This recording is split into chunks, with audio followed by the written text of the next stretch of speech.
اے نبی، اللہ کی مہربانی سے تم ان لوگوں کے لیے نرم مزاج واقع ہوئے ہو،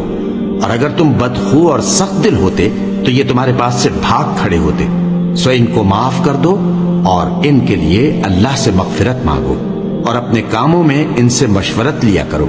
اور جب کسی کام کا پختہ ارادہ کر لو تو اللہ پر بھروسہ رکھو، بے شک اللہ بھروسہ رکھنے والوں کو دوست رکھتا ہے۔ اگر اللہ تمہارا مددگار ہے تو تم پر کوئی غالب نہیں آ سکتا، اور اگر وہ تمہیں چھوڑ دے تو پھر کون ہے اس کے بعد تمہاری مدد کرے۔ اور مومنوں کو تو چاہیے کہ اللہ ہی پر بھروسہ رکھیں، اور اللہ کے انعامات اور فضل سے خوش ہو رہے ہیں، اور اس سے کہ اللہ مومنوں کا اجر ضائع نہیں کرتا، جنہوں نے باوجود زخم کھانے کے اللہ اور رسول کے حکم کو قبول کیا۔ جو لوگ ان میں نیکوکار اور پرہیزگار ہیں ان کے لیے بڑا ثواب ہے۔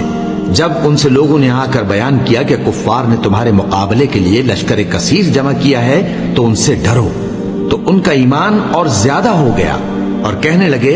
ہم کو اللہ کافی ہے اور وہ بہت اچھا کارساز ہے۔